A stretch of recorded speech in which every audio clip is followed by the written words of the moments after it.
gas on these past tracks. What a waste, and I'ma let you in for a moment. They said he holded a rock, told it a block, oh, you're prior to my town. Yo, what's up, y'all? Spittin' with Spitter. I'm TJ Spitter here. It's Wednesday afternoon, 12 p.m. We got a special guest in the building today. Raymond Michael, what up, sir? What up? How you doing, brother? I'm chilling, man. Hey, you want to send that link out? Go ahead. Hey, tune in Saturdays. Post on my Facebook real quick for everybody. Saturdays, Sundays, 6 p.m. Tune in to Around the Turnbuckle. Sunday night, 8 p.m. Chrissy Cypher Knowledge. Tune in, man. Next Wednesday, we got a special guest coming on Spittin' with Spitter, the one and only Sonny Sativa. What up, Sonny? Hey. As soon as Ray's done sending the links out, we about to get this underway.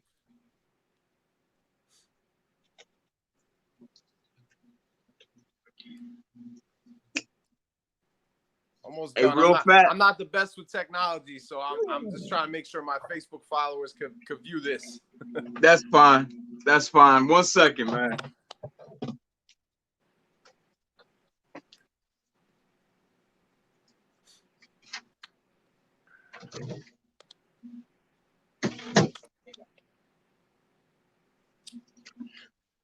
We are back.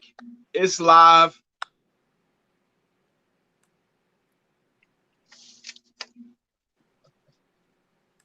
How's it looking on your end, bro? You good? It's not giving me the option, or at least not that I see, of doing the watch party. So that's fine. Just share it. We'll keep it pushing. Yeah, I'm trying to get the link real quick. There we go. Copy link. There we go. All right, I'm gonna do a post real quick, and then we're good to go. Real fast, the Valley League is holding a basketball tournament November 13th. If you need information, go on to IG, type in the Valley League, hit up Jason or EMAC. Tell them TJ sent you. Right there is the flyer. Starting November 14th. I'm sorry. I think there's 5 slots for teams remaining.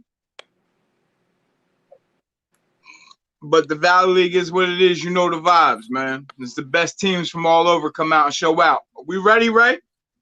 Yeah, I'm hitting post right now.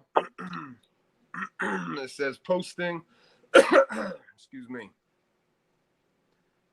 I think we're good. Yeah, we're good. All right, I just posted. All right, let's go. I don't know if I did it right, but it's gonna have to do at this point. Facts. All right, I'm ready to roll, brother.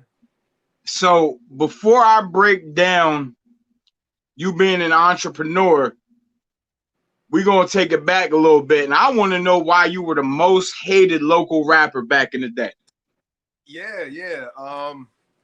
I would say it's much why I'm so hated on Facebook now. I never bit my tongue. I never shied away from controversy or a confrontation. And even though nowadays I'm much more calm and I'm respectful of people, I was a lot more arrogant when I was younger and cocky. And I definitely, I was never a bully at all, but I definitely was like, I had to let everyone know I was in the room. That's how I was back then. And a lot of people that rubs them the wrong way. And add to that we were just doing, when I say I mean me and my brother, we were just doing fire music, man. And, we were the first, and from what I know, I can't say I personally know what you were doing in your private life musically. So when I say this, I'm only going by like what I remember. Mm-hmm. We were, to my knowledge, the only people that were like, we were in major recording studios. We were doing shows with big people. We were doing, videos. I mean, we were recording in Boyz II Men studio for free. Right. And, among a list of other things. So like, and being a rapper makes you cocky. You want to be the best. You want to be the guy everyone looks at. And being raised on rap, I really took it to heart. Like I was like, I want to be like the people I saw. And so I just was like, you know, kick ass and take names. That's it. And so people fucking hated it, man. You know, they hated me, man. Yeah, like, and to give you your flowers, you and your brother were the first two to like really start paving the way for the rest of us as far as doing shows, putting out mixtapes, having a quality product that you guys were putting out. You know what I mean? Like there wasn't too many people like, I got a late start. You know what I mean? Like even though like I've been rapping forever, but as far as like putting out quality product and having it being somewhat professional, like you guys were doing it for a very much longer time than I was. Right. You know? Yeah, I appreciate that. Yeah, I mean, we had humble beginnings. Absolutely. I'm sure we can all, and I think you've mentioned this on other podcasts. We all know Joe Frazier's closet microphone. Yeah, Sweating our asses off. Yes. Dropping verses and shout out to Joe Frazier, man. I got love for you, kid, even though we don't talk no more. Congratulations on all the, you know, positive things that I hear you doing. You know, we had humble beginnings, but because I was always out, like I never slept when I was younger. I guess most people didn't either, but I was always about meeting people. And so, you know, it was always like, hey, I met this person that could get us this and this person that could get us this. And I just remember like, you know, I think when we were 19, give or take, I would say 19. Yeah, we got a manager that was working with Bad Boy at the time. And he was working with G-Dep actually. And he became our manager. Shout out Maurice. And shout out to Maurice, man. I love Maurice, bro. Yeah. And absolutely. You know, me and Maurice became like Batman and Robin, man. We were just out heavy. And, you know, we'd be in Harlem, the Bronx, 3, 4, 5 in the morning, just making connections and, you know, pushing the music. And me and my brother were just doing fire music, man. Like, if I had to be honest, I don't even think local people will know the music that we were doing at the time. What local people probably remember is actually after this. So after the situation with Maurice and all, actually at our first show, we did a show at I want to call it like Geishan Cafe in Harlem, I think. We got an offer from Top Dog Records, which is actually Irv Gotti and Ja Rule. It's still today is a Top Dog Entertainment. You could actually hear on a lot of Ja Rule songs back in the day. He'd be like Top Dog. So we had an offer from them for an artist development deal, which is not something they do anymore. You know, they put money in you to build your fan base up and all. Right. The good old days.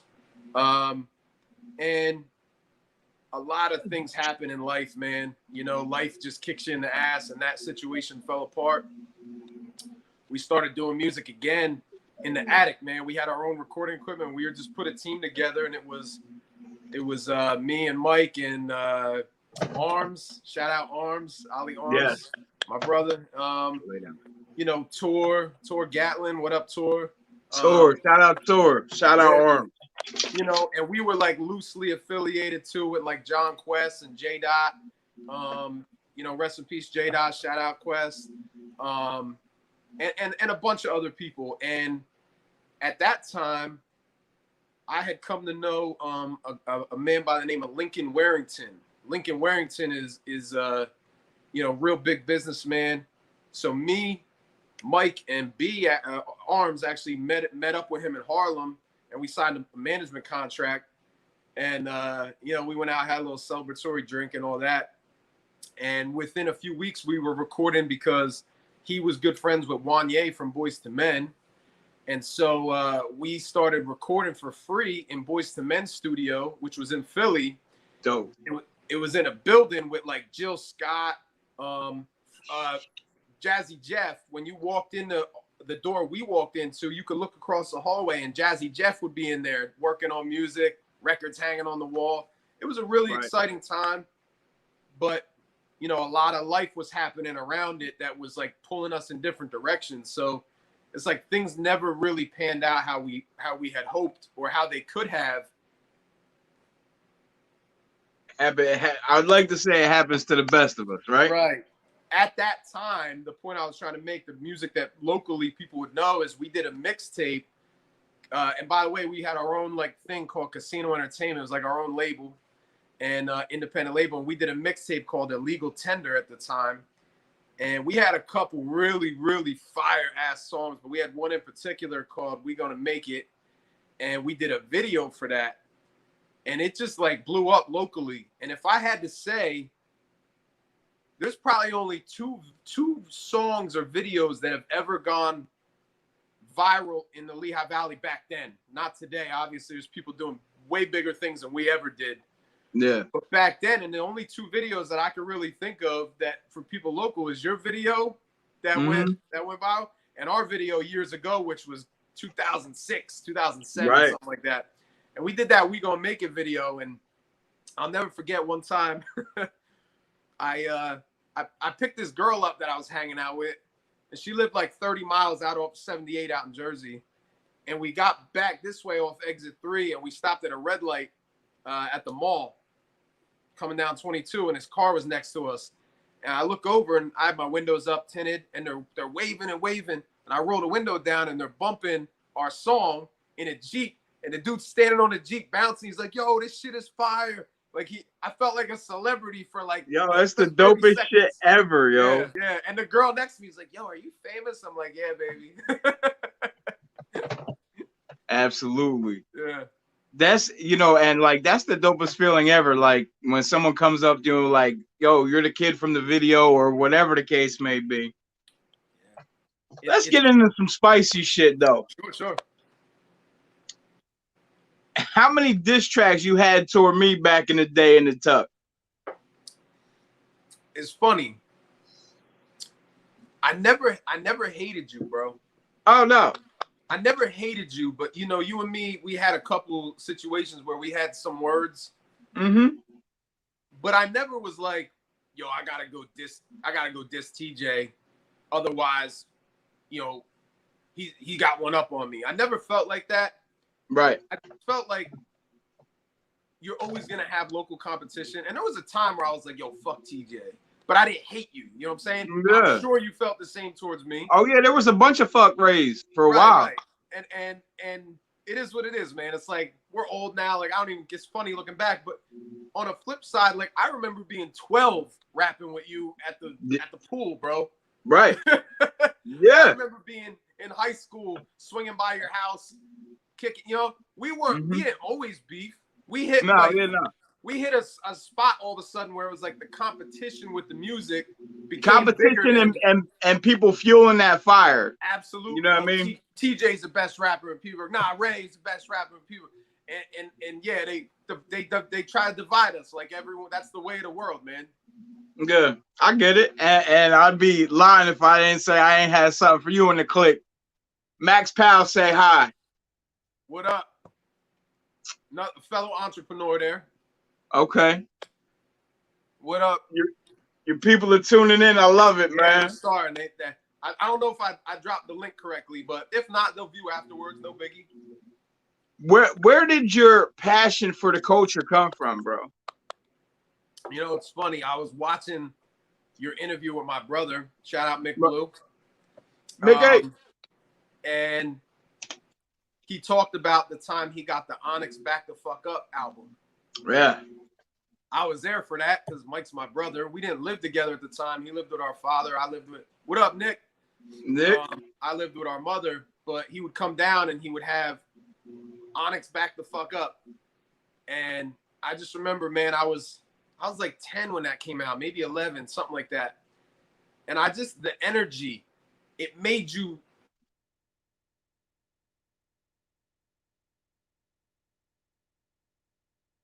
I can't hear you, bro. There you go.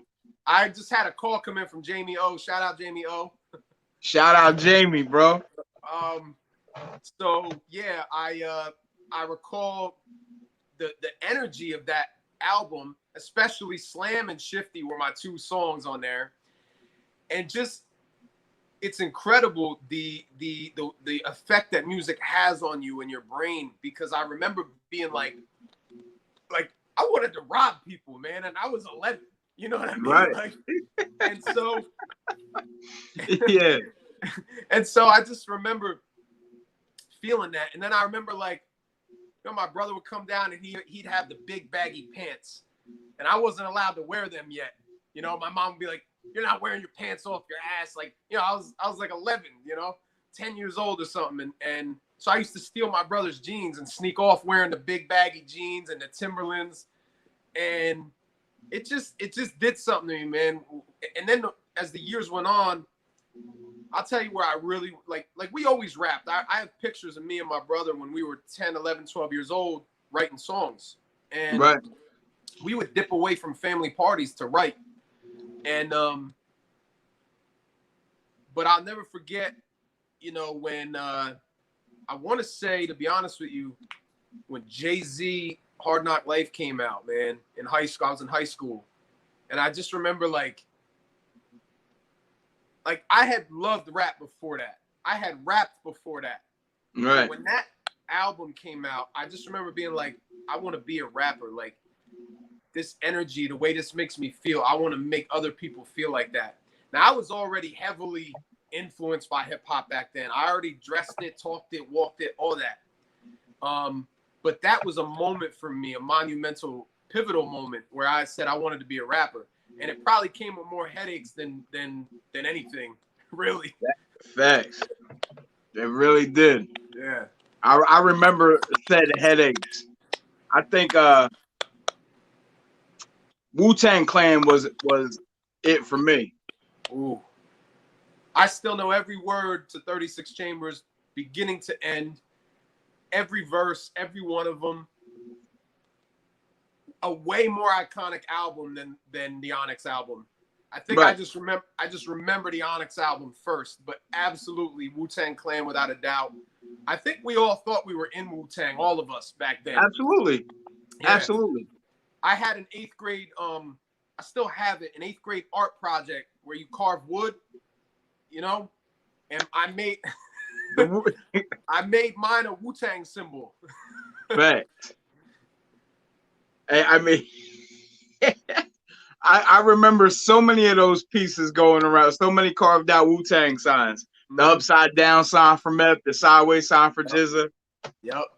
I always thought that was cool how they each had their own version of the sign, of the symbol. That was dope. Yeah, absolutely. So, who's better, you or Mick Blue? Hey, Mick, if you out there listening, I need you to chime in right now. Oh man, wow, man, that's a. Whew. All right, right now, Mike shits on me. It's not even a question. He shits on me, and shut up. Sorry, I had a delivery, and he has climbed to monumental heights. Like I feel like my brother's pen game is unmatched. Disgusting. Right now. Disgusting. He hits me up with shit sometimes, and I'm like, man, I'm never touching a mic again, brother. Never. No. But if we're talking back when I rapped, we complimented each other so well that it was like it was actual magic when we put a beat on and just like bounced ideas off each other, and it created this like excitement, man, that I actually miss. It would like touch my soul. And I think if I had to put an answer on it, I think I was more consistent, but my brother would every couple verses just destroy it to a point where it was like they'd remember that one. Right. But it's like you could always count on me to like, you know what I'm saying? And the difference with us is like I would always look at, see, I was a producer as well. And so what would happen is we would do a song and little ideas would pop into my head, little ad libs, little, hey, let's add this here, let's add that there. It would just mix in so well. So I think my brother is more right now for sure more lyrically gifted than me. And I even think back then, probably, if we're talking hard bars, you know, punchlines, I think Mike had me. I was more of like a Fabulous. I got Right. punchlines, but I'm more like, you know, laid Real back. swaggy. Right. So yeah, man, I would say, you know, if we're weighing it, my brother probably got me on a couple different avenues, and I got him on a couple different avenues. It really depends what subject of the rhyming we're talking about. Flow, punchlines. Are we doing a hardcore song or a club song? You know, he been getting at me for months. Like he wants to do this collab EP. And I finally said yes. And that competitive spirit jumped right back out in me. And I called them up, and first thing I said is, I'm gonna make you rewrite every single one of your verses when I'm done. Yeah. And like that's the chemistry and the competitive nature of the sport, if you would. Yeah. And that's like part of what I missed from it. You know what I mean? Right. And shout out to Mick for making me dust the old notepad and pen off again. But with that being said, why'd you decide to hang the mic up? Oh man, you know, to give an analogy, and I used this analogy not too long ago, and I liked it. It's like you got the baddest chick in the world, and you love her to death. You would do anything for you. You'd give up your life for her. You give everything you have to her, and she just keep fucking you over, man, dogging you out, and you keep going back to her, thinking she's gonna change, and you know she just leaves you for somebody else one day. And I don't care how fly somebody is, we all been cheated on. We all can relate to that. And so I just gave so much of my life to music, and it never gave back to me. Right. And I got so mad because I knew how talented we were, and I watched so many people that were not talented do so much more than us. And right. I would get anger. And I was a violent person when I was younger. And right. It would make me like bitter and mad. And I didn't want to live like that. And I remember the last song I did, it was like 6 or 7 years ago. I did Salute, I Salute with Mike and John Quest, with Mick Blue and John Quest. I dropped a fire ass verse, man. I listened to it today still, and I'm like, damn. And that was it. I walked out and I never went back again. And it's funny. Only recently, man, the last couple months, all of a sudden, I got an itch again. And I gotta say, it's because of my brother. He's been writing such good shit that I'm like, man, that makes me want to do music again, you know?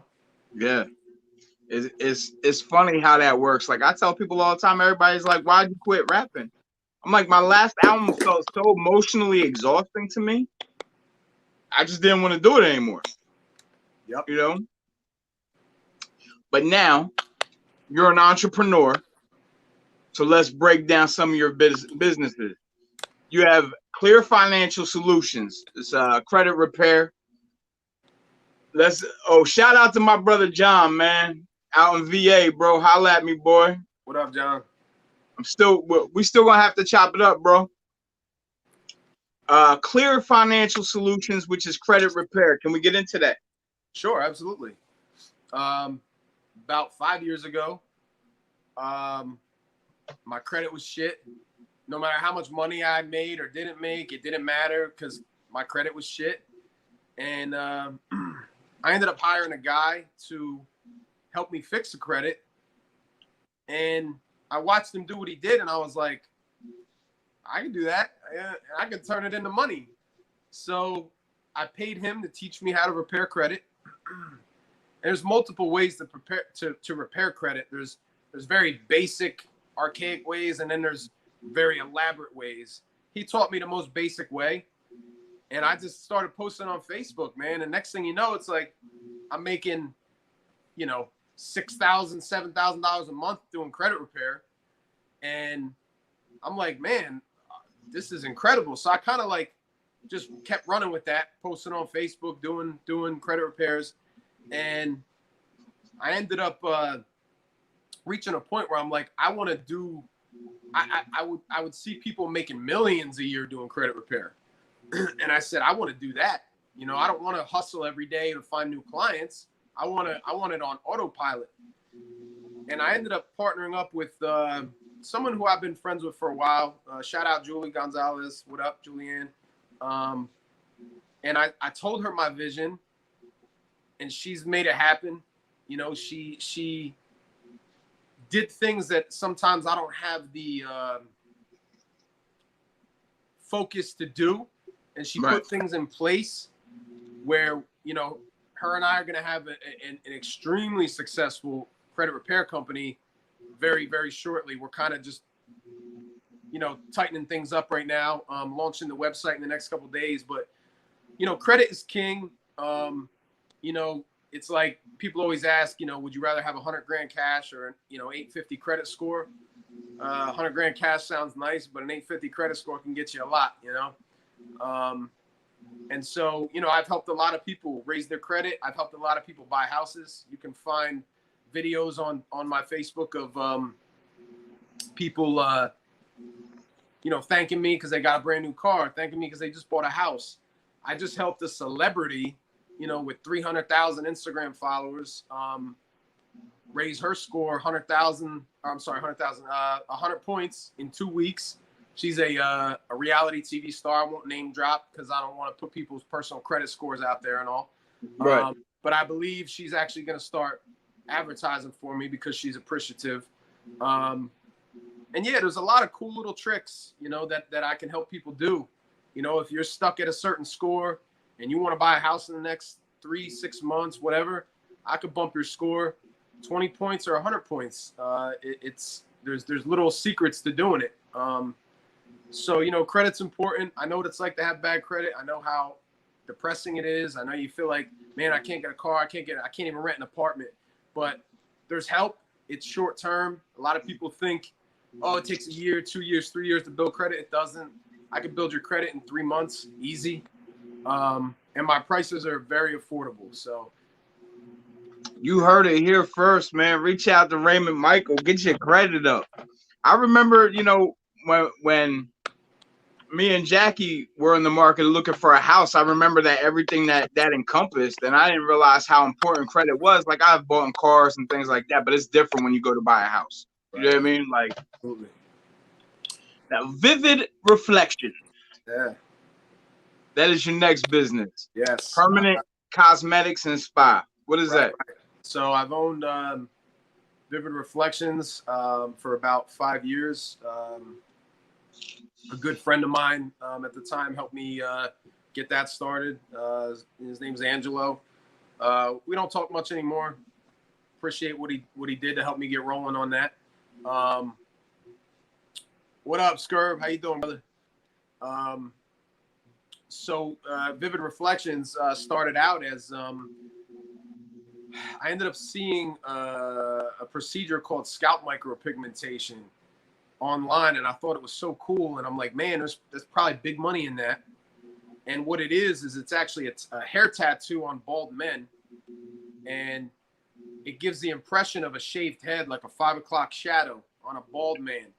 Okay. So what I do is it's thousands and thousands of just dots with a tattoo gun, dot, dot, dot, dot, dot, dot, so that it looks like shaved hair follicles. And when I'm done, it looks like you just shaved your head. That's it. You ain't bald. You just got a shaved head. And it's life-changing for a lot of men who lose their confidence when they go bald, who just want to feel like they're young again and look younger, or maybe attract a younger woman, or whatever the case may be, or just feel better about themselves. You know, I can dig it because, you know, I'm someone who always likes to look my best. I like to feel confident when I go out. I like to dress nice. I use face creams and shit. And there's nothing wrong with that. And so I definitely, man, listen, I just started using this eye stuff that Jackie had given me for these bags under my eyes to work them out, man. This third shift, I'm all for, you know, taking care of yourself. Right. I mean, look, the Bible says cleanliness is next to godliness. And I like to I'm not arrogant anymore at all. I'm so down to earth these days. But I still like to make sure I look good when I leave the house. That's part of who I am. That's part of Raymond Michael. And so I like to help other people too. The procedure is not only for men. There are women who are thinning, who, lost density, or some women, alopecia, people with medical conditions. I can help them make their current hair they have look thicker. Cancer patients, there's also eyebrow microblading. We do that as well. If your eyebrows are thin or falling out, we do realistic hair strokes that look like real hair. We do teeth whitening. You see, I sell teeth whitening kits as well for at home. I ship anywhere across the U.S. Or you can come into the office, get your teeth whitened by me personally. We do skin procedures. You name it, we do it. Anything to make you look pretty. And that's it. And it's really nice when someone gets out of the chair and they're like, man, I feel good. We also do a procedure called fibroblast. Basically what I do is, which I'm certified in as well. I'm certified in all of these.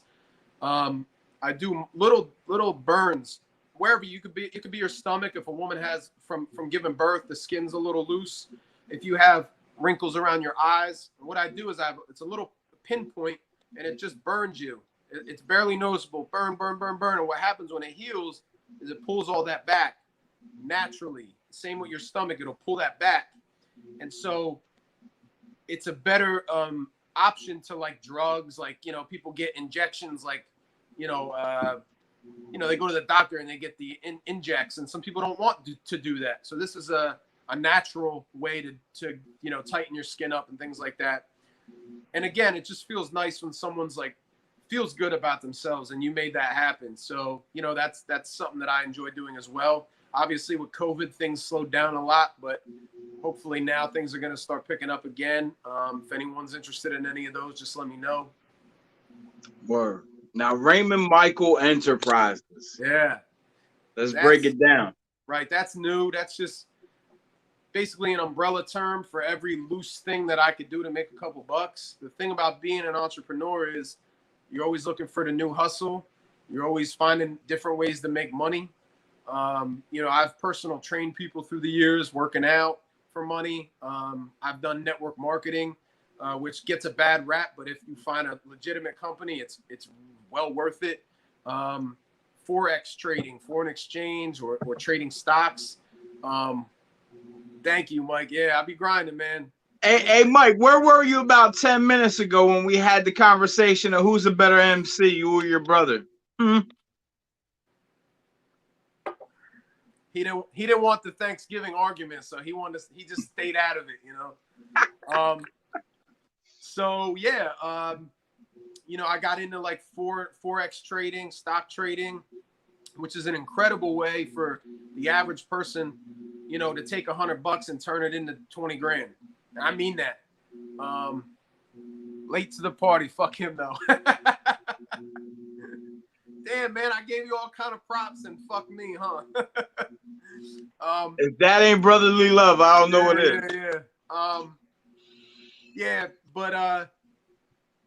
So Raymond Michael Enterprises is just going to encompass all the different ways that I make money and help other people make money as well.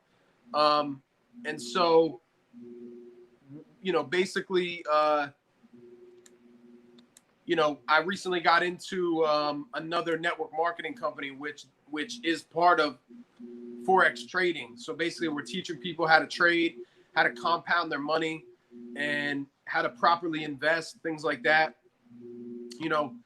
I'm not rich by a long shot, but I'll tell you what, I don't have to clock in for anybody, and I know how to do it now, and I've turned it into like a formula that I can help other people do. And nice. It wasn't easy. It was a lot of headaches, a lot of months where I didn't make money. The thing about being an entrepreneur is you can make 50 grand one month and make $100 the next month. But I like it. I like the hustle. I like the excitement of it. And if you have a job and you do little hustles on the side, you're even in better shape because you have that consistent money that you can count on, but you're doing little things for extra money, which is things that I can help people do. Even as something as basic as selling teeth whitening kits. I got the hookup on teeth whitening kits. Come to me. I'll give them to you for cheap. You go hustle teeth whitening kits, make an extra $300-500 a month. That could be life changing for somebody. Right. You know, little things. I can always teach somebody a way to make an extra buck. So yeah, you know, that's pretty much that in terms of being an entrepreneur. I'm fine tuning the machine that I've made. And I want to help other people do it because, you know, what's better than feeding somebody's kids, man? You know, it's really, really cool when I've helped, you know, single mothers who were struggling, make an extra $1,000 a month, and they're like, thank you. Like, my rent is covered every month, or my car payment is covered every month. You did that for me. I appreciate it. Thank you, Ray. I just bought a new house. I never thought I could do that. So I really don't do it for me. I don't. You see me on Facebook. I don't ask for attention at all anymore these days. You know, I don't anonymous click doing anonymous shit. What Not up, too many Super? people will get that. What up, A couple Super? of us will. Right. Years ago, we had a rap group when I was in high school called Anonymous Click, and it was me, Mick Blue, Joe Frazier, Brian Parker, Kyle Frazier, and a couple other people. And yeah, I still have all the songs. I still have them on CD, bro. They're embarrassing as fuck. Like, we could rap, like, but the songs as a whole were awful, man. You know, I listen to my old shit all the time, and I'm like, why didn't somebody take me aside and be like, nah, this is not that, right, bro? right. All right. So, did you watch the debate last night? Yes, I did. All right. So, why the fuck are you so passionate about Trump? All right. I'm a Trump supporter. Everyone knows that. The debate last night was a clusterfuck, man. It was awful. Trump did not do good. Biden didn't do great. Biden just didn't do bad, you know? Right. Here's why I'm a Trump supporter. I have watched since day one the way that Trump's words have been twisted so many times. And a lot of people who really hate Trump will use these talking points as like, you know, to throw one out. It's like, oh, he called all Mexicans rapists and drug dealers. Like, he didn't do that at all. If you watch the whole thing, that's not what he said at all. He was talking about MS-13 gang members. He was also talking about when Mexico, a lot of times this is well known. This isn't me just talking. Mexico empties their prisons. See, Mexico is, you know, it's a corrupt country, and that's not saying anything about Mexicans themselves. No, but it's commonplace there, and it should be known that it's ran by the cartels. Right. Everybody should know that. Look, America's a corrupt country too. We're just a more organized corruption. Okay? So when I say this, please don't take offense, anyone who's Mexican. I love you all. But the country itself is heavily influenced by money and drug money. And so this is a known fact that a lot of times they'll empty their prisons and they'll throw them on buses and they'll bring them right to the border. And they'll be like, get the fuck out of here. Go over to America. This happens. And so I have a friend who lives in Texas, and it's actually like a war zone in some spots because the cartels literally come into Texas. They'll murder people. I have a friend who was eating at a restaurant one time, and they were like, yo, a cartel king came in.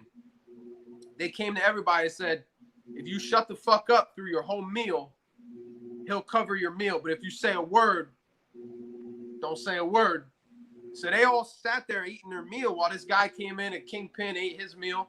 They paid everyone's meal, but you know, this is the type of stuff that happens. So Trump, I'm getting all off course, but like I've watched that be you know, blasted and used as he called Mexicans rapists. No, he didn't. The thing about Trump is, I admit he's a terrible public speaker. He's awful at it. And you really do have to sometimes be like, okay, Clearly, he didn't call Mexicans rapists. That would be suicide. So what did he mean? Okay, let me rewind. This is what he said before that. So context is everything with Trump. The guy's an idiot in some aspects. I can admit that.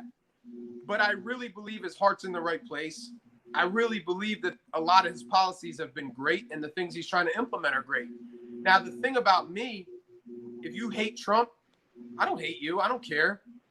We could be friends. We could be. I've had so many people delete me, hate me, call me a racist because I support Trump. It's like, come on, if you know me, you can't even use the word racist around me. I'm just comfortable talking about things that some people are scared. There's a lot of people who are scared to have any conversation because they're automatically labeled a racist. Right.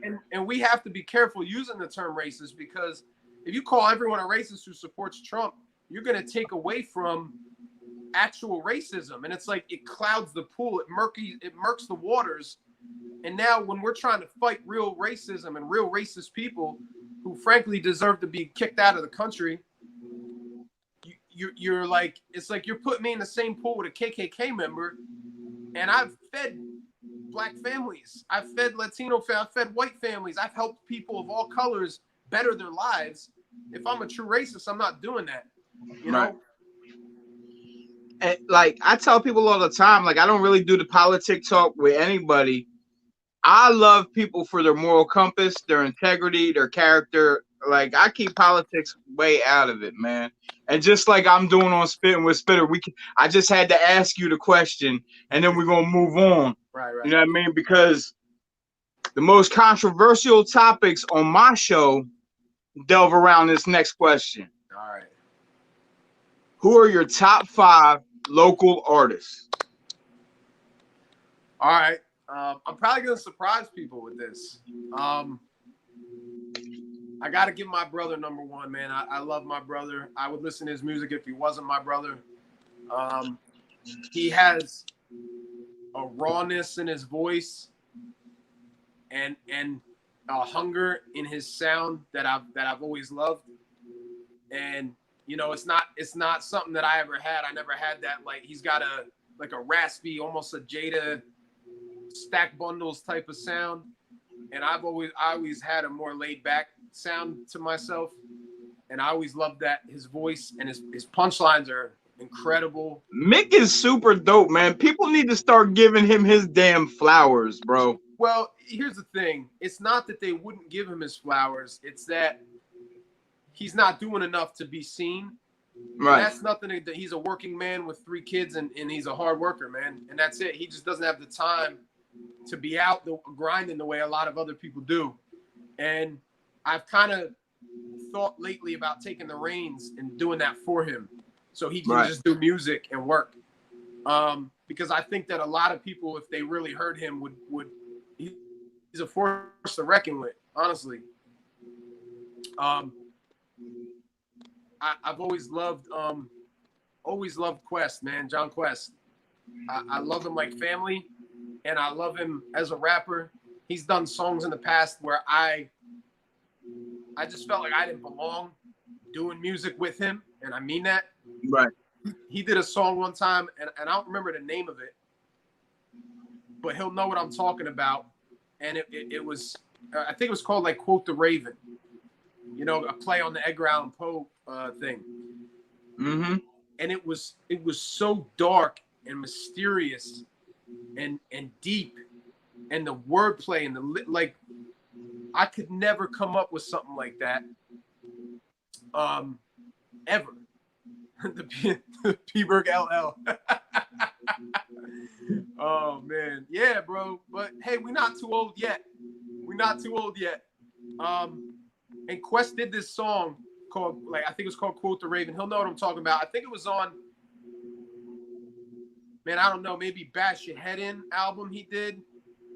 And he just, bro, it was so incredible. Like, I beg everyone, Quest, please, on your Facebook today, post the link, or on my page, post the link to that song because it's incredible. And shout out to M. Dot, who produced it and who is, in my opinion, he's like the governor of the Lehigh Valley in terms of, you know, being a studio and a producer. He's another one.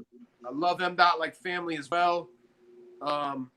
And I wish all of us, you included, I love you like family too, TJ. I wish all of us back in the day could have had this same feeling. Man, it'd have been different. Right. Now, it'd have been different. To get into other things, there was a rapper who I can't find anymore from the Lehigh Valley, who most people I don't even think will know, but he would do songs and I'd be like, this dude's a star. His name was Mal Melodic. You know him? No, I remember him though. Woo! He had the joint with the Shore Boys or whatever. Bro, Shore Boys was nuts. Shout out Mal Melodic. Where the fuck are you at, bro? We need you. Super dope. Tell you what, if you come back, I'll do a song with you. How about that? Next, shout out to Ant Wave. Yeah. Bro, I am very rarely impressed by new artists because I come from the lyric era. And Ant has found a way to be the new era and still have lyrics. And I love his shit. He got a song called what the hell is it called?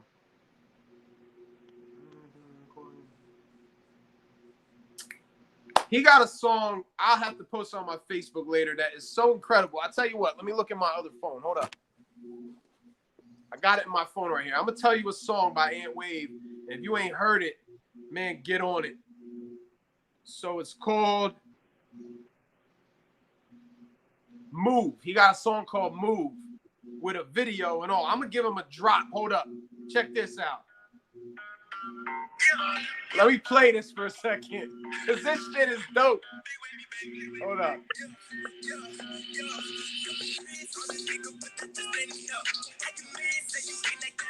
I rock with the boy, man. That shit slaps, man. Who else is in your list, man? All right.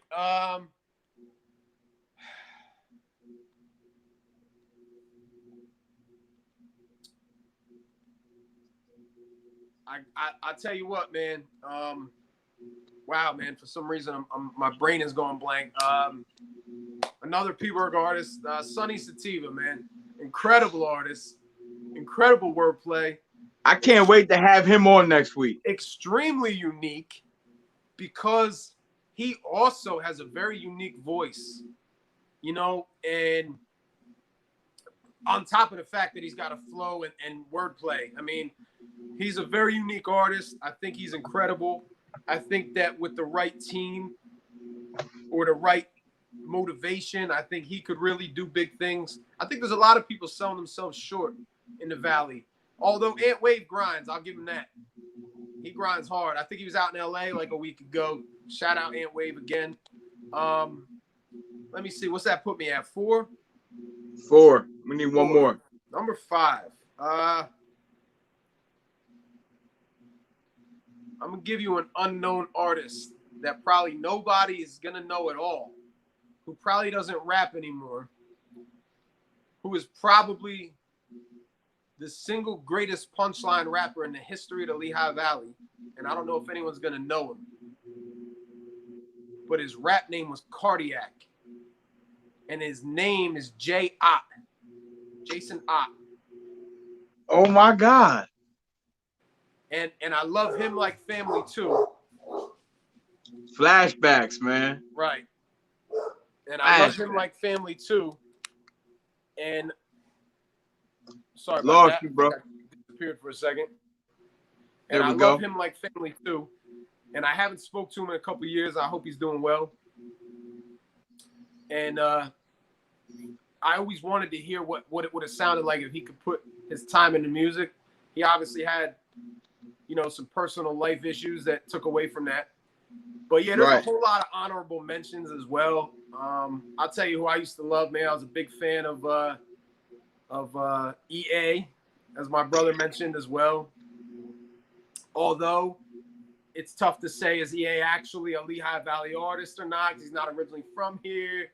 Tough to say, but he gets props from me. Shout out. What's his name now? He calls himself E-Dot, right? Just Win. Just Win. My apologies, man. Shout out to him. We haven't spoken in a long time, but shout out. That's it for me. I mean, look, there's been a lot of movements and a lot of local rappers who've had songs that I've liked. But as far as like whole artists, I think that's a good list for me, man. I really would love to hear how a lot of these artists would do if they had the ability to put their time and real effort into music. You as well. You know, I'd love to know, like, what would a TJ album sound like if you just could take 3 months off work and your bills are paid and you don't have to worry about it. You know what I mean? And you could go to a studio and just record as much as you want. You know? Right. So that's the way you got to gauge it. Like, if I'm in a situation where I could spend 3 months in a studio and not have to worry about day-to-day life and taking care of, of anything, people's kids, whatever they got to worry about. If I didn't have to worry about day-to-day life, I feel like I'd make a fucking timeless album, a classic. Mm-hmm. But that's not the world we live in, man. There's people that got to find a way to grind while still taking care of the day-to-day life. And I remember like writing verses to finish songs on my way to the studio to record them because my time management was terrible. Right. You know what Absolutely. I mean?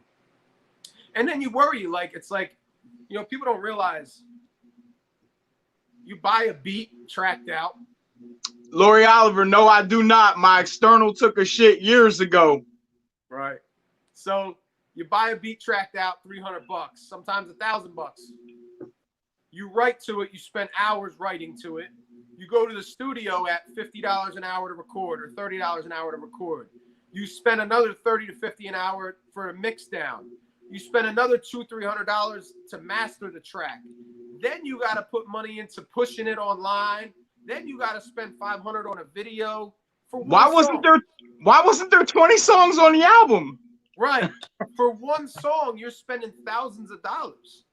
Right. So people don't understand, man. It's like feed your kids or do a song. You're going to feed your kids. Absolutely. Keep the lights on or do a song. You're going to keep the lights on, man. And back in the day, for people like you and me and Mike and all, there was no fucking Facebook, MySpace, video people everywhere. You could get a laptop and a mic and do a professional album now. Back in our day, you had to go to a real studio with a big mixing board. You had to hire a real film crew to do a video.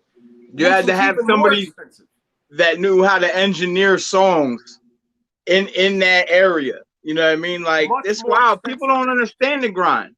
You can go on YouTube now and figure it all out. You can go on Fiverr and find someone to mix your song for you for $20. Mm-hmm. Master your song for $50. Do a video for you for $200, and then you just post on Facebook and pay Facebook $10 to do ads for a week. We come from a real grassroots era, man. Absolutely. Not taking anything away from the artists today, but it was harder back then, truly. My brother, listen, I have people come on all the time, and I tell them, man, it's just I'd much rather give people their flowers while they're here. And if there were any differences or disrespect, I apologize, and I'm glad that we're at the level that we are now. Egos, arrogance, and competition are a son of a bitch. Bro, air hug. Bring it in. I love you. Now, I always ask my guests, if there's one thing you could ask me, what would it be?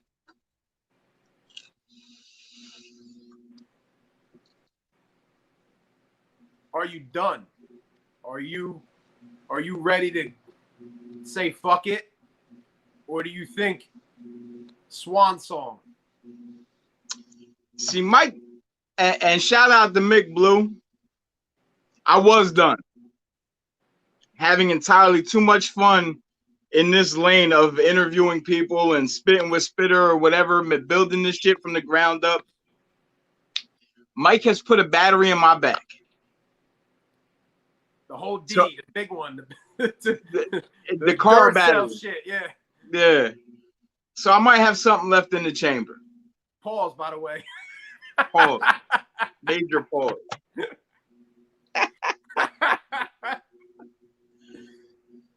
Yeah. Yo, I appreciate you, bro. I wish you nothing but the best on all your businesses and nothing but success. Thank you, brother. You as well. Thank you for being on the show. Like I said, tune in next Wednesday. Sonny Sativa will be here live in person. Holla at your boy. This is Spittin' with Spitter. We signing off. Mickey Blue, holla at your boy, man. Have a good Wednesday, y'all. Peace. Peace. I'm looking at the man in the mirror, I need a break. Stress weighs on my soul until it starts to ache. Time pass on these past tracks, what a waste, and I'ma let you in for a moment.